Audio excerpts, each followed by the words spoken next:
kegs are straight-sided, casks are round-sided. Yeah. I mean, there's a kilderkin here, that's a firkin. The little brown ones we got for some stainless are pins, which is 4.5 gallons. So would you send that to us, like a customer who wants a smaller? yeah, we've got a few pubs, quite a lot of pubs that will only take. And the season's just finished. The tourist season in Scotland's finished, so we'll be selling. You know, they'll move from a 9-gallon cask down to a 4.5-gallon cask. From a 72 pinter in a week down to 36 pints, because they've only got 6 customers that come in, you know, a couple of pints, and most of it is at the big end of the week, which is Thursday, Friday, Saturday. Sunday's usually a quiet day now because, you know, they're back at work and it's got dark and I'm just kind of depressed. Let's go to the pub! So, can we look at the fermentation version? Yes, of course, of course. Walk this way. Wind yourself on all the hoses. We call this the snake pit. Don't kill yourself on the way up. There's hoses everywhere. Hoses is how we move beer from tank to tank.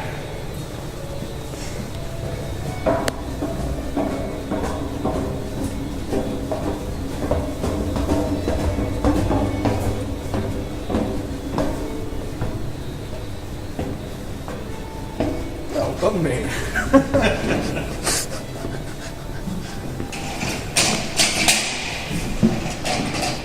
What we have here is a 30-barrel tank, 50 hectolitres, Right. 5,000 litres of Ossian, and that's what we've got in here. Make sure that comes. So that's foaming away at the moment. I'm going to take the hat off for this. Oh yes. That's a good smell. Certainly is. Certainly that's from yesterday. How long do you ferment for? This will take about 4 days, maybe 5. 4 days at 18.5 degrees Celsius. The temperature that the yeast works at is really vital to the flavour of a beer. If you were to raise the temperature 2 degrees or drop the temperature 2 degrees, we'll get different flavour characteristics coming through. The higher the temperature, the more fruity. If we were to ferment it like the Belgian, a lot of the Belgian ales are fermented at about 26 degrees Celsius, which is really warm for in our brew. And if you were to try that at home, you'll end up with fruit salad. You know, the one with the cherry in it. And it's not necessarily what you want in a beer. No. So keeping a constant temperature is really important. And one of the things when you're making beer in a small scale, in a home scale, you're fermenting in a spare room or it's in the kitchen. Your wife's getting, get that thing out of here. Or your girlfriend says, hang on a minute, why can't when can I make that imperial stout? Whatever. So it's trying to maintain a constant temperature in that little fermenting tub, which is why we end up putting belts, warming belts or blankets, or it's on a warming pad. Or an immersion heater in my case. Exactly. Or trying to keep a constant temperature is very difficult because as soon as the temperature drops, the yeast thinks, that's it, the party's over, we'll all join hands and sink to the bottom of the tank, or sink to the bottom of the tub. The difference with a big scale like this is that because there's so much quantity, so much mass of sugars that the yeast can eat, and we're not putting in a little 7-gram sachet, we're putting in 15, 20 litres of yeast, or 10 to 15 kilos of yeast, so it's a lot of yeast goes in. A lot of fermentation activity is happening, and so much so that the yeast creates energy, it creates heat. Yeah. So what goes in at, let's say it goes in at, this went in at 17.7 yesterday afternoon, and now it's at 18.2. So the temperature's risen. So the reason it's only risen that much is that we're limiting the temperature by the cooling jackets on the tanks. You can see we've got more silver pipes going all the way around the brewery. Yeah. They're actually copper pipes with silver insulation, and you can see them just up on the gantry here. And these are feeding these particular fermenters, and these are feeding the cooling jackets. There's a thermostatic valve which is connected to a control panel, so we can dial in or dial down what temperature we want that fermentation to be. And at the moment, for years now, we've been fermenting at 18.5 degrees. Right. And the temperature is allowed to rise up there, and then the cooling will come on, and the temperature will drop 0.2 or 3 of a degree, maybe down to 18.1, 18.2, and then the yeast will keep going, and it keeps going, fluctuating on that narrow band until we take a gravity reading of the beer on the third, fourth, or fifth day, depending on how strong the beer is. The stronger, the longer. And we'll take a gravity reading, so we'll know how the beer is fermenting out. And when we think, right, it's going to reach its finishing point for what we want at midnight on Thursday, we'll set the timer so that the cooling comes on and brings the tank down to 6 degrees at midnight, from midnight, rather than us having to come back in. So I'm just going back to work, dear. Not again. That's really tough. That's the way to do it. Well, on a larger scale, it's a lot easier trying to get consistent fermentations. One of the really hard things to do in a homebrew situation is to replicate that fantastic beer. It's so hard to do. The mashing part, the boiling up of the hops with the wort, adding the yeast, that's all relatively simple. Yeah. But it's getting that fermentation regime right for the yeast to recreate that classic beer. That's why whenever the really keen homebrewers, they'll have a brewing log or a brewing book, and everything they've done goes down in it. Yeah, I've got one. And it's still so hard trying to get that classic IPA, which all the guys loved at the party, and even your mother-in-law thought was fantastic. And so it's hard doing that on a small scale because the temperature that's being created, the activity, the energy being put out by that small amount of yeast is so small compared to the big room that it's in by comparison. We've got a big room here, but that's, we're talking, serious amounts. Big quantity. more than I can drink. I've tried. Give me a straw.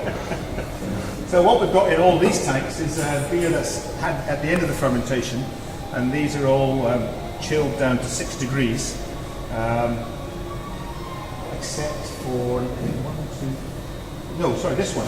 This one's still warm. We've got Santa Swally in this one, so that's still, well, it's not hot, but it's warmer than the other ones. It's at 18.3 at the moment, and that will be finishing off its fermentation tomorrow, I suspect. So Fergus will come in, he's on tomorrow, and he'll do the gravity checks and decide when the beer goes on cooling, whether it's tomorrow night or Monday morning, or we'll see. Okay. And then the beer sits at 6 degrees for 3 days. The yeast, as I said before, the yeast will basically joins hands with its friends and sinks to the bottom of the tank, because if there's, instead of one yeast cell, it'll take a long time to go down.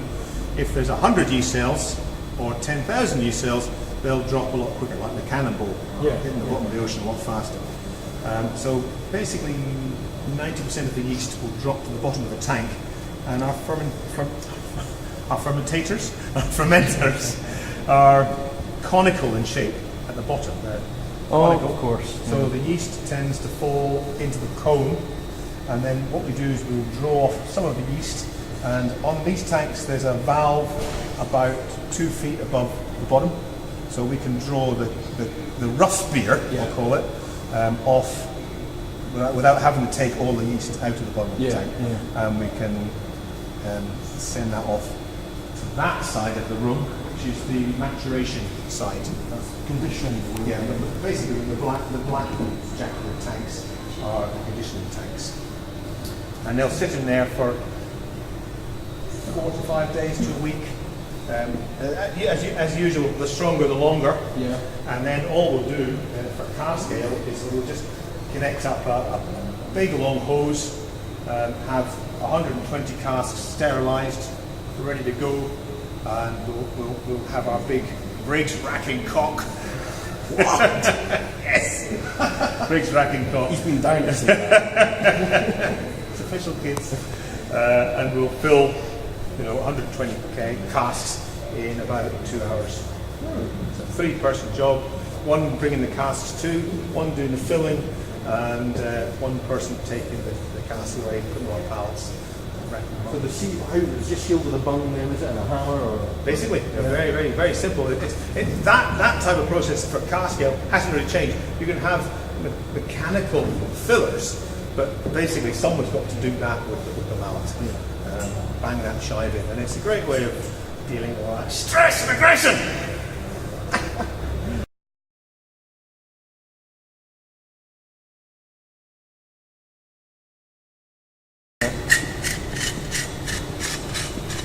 Now, dare I say it? Ken's about to show us his cock. We might have to cut that bit, Can't put it together without any trouble. Looks more complicated than it actually is.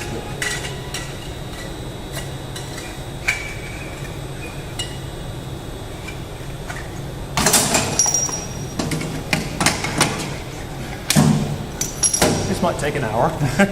Just to show you what it looks like.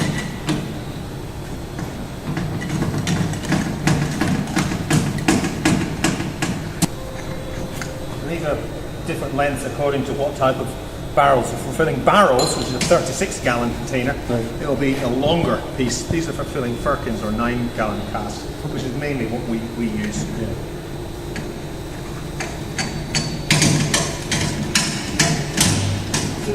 So so we get this connected up to the tank, wherever the beer's coming from. Monday, for example, we're emptying this big tank here. We're very original in our names. All the tanks have got names. This is Transit Tank 4. That's conditioning tank number 1. Okay, yeah. That's Big Bertha. And then the latest tank we have over on the left is Bigger Bertha. Bigger Bertha. Bigger. That's it. It's very simple. We're very simple people. So this is what Greg's racking cock. So we're filling that tank, emptying 129s of Hundy out of that on Hundy on Monday. Correct? Yes? I don't know what we'll do is we'll do it out here. Have a regular red hose coming on, going into there. The beer fills on, you clamp it on, there's a rubber seal here, and when you clamp it down, that compresses that rubber seal, and that holds the cock into the shive of the cask. Beer flows down the big hose, and it comes out from the bottom, and you can see on this side, there's a sleeve, and there's a hole, a long hole. There's actually a sleeve that covers that, so basically that mount is open, and that's where the airspace in the cask goes out, and that comes out a small hose. And we'll know when the cask is full because you suddenly get foam and then a bit of beer. As soon as a bit of beer, you just flick it off, and that stops the flow. And then you take it out, put it into the next cask. While that's filling, it's the filler that does the banging. You nod my head and I'll hit it. That's the sort of confusion that you can get. So that's the Briggs racking cock, and it's a fantastic piece of kit because I think when you're doing your homebrew, filling the bottles, you want to make sure that you get what we call a black fill. A black fill is when you've got liquid going down whichever tube you're filling, and that tube's going down to the bottom of the bottle. So you don't get too much foam. You want a little bit of foam, but not too much. Because any foam that you've got will drive out any air. But it's fine for homebrew because you actually want a little bit of air in that beer so that the yeast can continue to grow and finish off that bottle conditioning. In the cask, we don't really want too much air going in. We want to fill that right full to the brim. And if we were to not have this long tube on it, it would just fill and foam and foam and foam. Because our beer is at 6 degrees going into the casks, whereas a homebrew, unless it's winter, is more likely to be 10, 12, usually it's room temperature, whichever that room is. So black fill and then liquid fills up here, maybe there's a little bit of foam on it, and And then as soon as you've got a bit of foam coming in here, clear, off we go. But fantastic. Good wicket. Briggs racking cock. Only proper breweries have them. Cut!